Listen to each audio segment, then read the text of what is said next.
and welcome to another episode of the Coasters Are Us show. Today's episode we are going to be talking about is the history of Colossus at Thorpe Park. It is season 1 episode 20, and this is the Coasters Are Us show. My world's so bright, it's hard to breathe, but that's alright. Hush.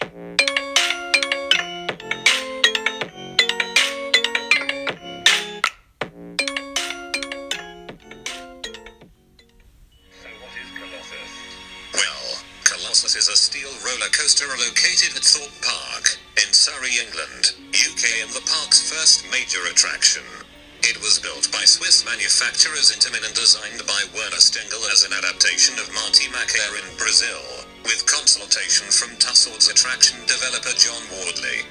Colossus was the world's first roller coaster with 10 inversions. An exact replica, called the 10 Inversion Roller Coaster, was later built at Chimelong Paradise in Guangzhou, China. It retained its title of having the most inversions on any other roller coaster in the world until the Smiler at Alton Towers took the record in 2013. Manufacturers Intamin used a similar train style to their mega coaster models, which are exposed by removing the sides of the train. This caused problems as riders could lift their legs outside of the train whilst it was in motion. For a brief period in 2002 and 2003, the ride was equipped with metal bars on the sides of the train to prevent this. During 2003, the trains were fitted with new style restraints to prevent riders from doing this, and the metal plates were removed. The roller coaster is located in the Lost City area, in the southeast of the park. The ride is formed of a vertical loop, a cobra roll, and 5 hardline rolls. The music for the ride and surrounding area was composed by Ian Habgood. During planning and construction, Colossus was known as Project Odyssey. Both names allude to ancient Greece, albeit in different ways. In 2009, the ride's lift hill chain was replaced and station area was cleaned of rust. In 2010, Colossus's signs and station were repainted. The ride opened to guests on the 22nd of March, 2002, and cost €13,500,000 to build. The train is dispatched from the station and immediately begins to ascend the lift hill, pulling up from the Lost City undergrowth to leave riders fairly exposed at 98 feet.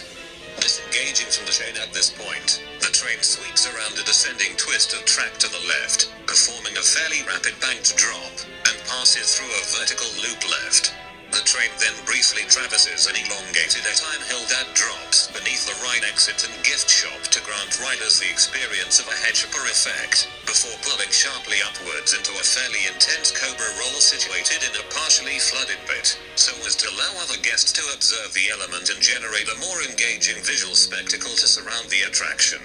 Upon exiting the cobra roll, the second phase of the circuit begins. Snaking slightly to the left, the train is quickly pulled through to corkscrew elements, the first inverting riders over the time hill and the second encompassing a pathway leading to the ride entrance. Though a fairly brief portion of the ride experience, the speed of a train, approaching 50 mph, and the proximity to the ground when executing the corkscrews can create quite an exhilarating moment. Riders' photographs are also taken as the train levels after the second corkscrew. Here, the train loses speed as it coasts up a loose ascending curve, once again facing riders in the direction they were traveling after the first drop, to be confronted by 4 consecutive clockwise hardline rolls that pass only 10 feet above the area's pathway. A final bend round to the left is completed as the train slowly approaches the station, before an unexpected final inversion, a counterclockwise hardline roll, thrusts guests close to the surrounding foliage. The train then slows into the final brake run, stopping for a moment before the exit. The duration of the ride is 1 minute and 45 seconds. The ride is full of 2 trains with 7 cars. Riders are arranged to across in rows for a total of 28 riders per train. Colossus opened on the 22nd of March, 2002 as the world's first roller coaster to feature 10 inversions. And it retained its title of having the most inversions on any other roller coaster in the world until the Smiler at Alton Towers took the record in 2013. Question of the day: what's your opinion on Colossus at Thorpe Park? Please let me know in the comments. Anyways, thanks for watching, and I will see you all next time.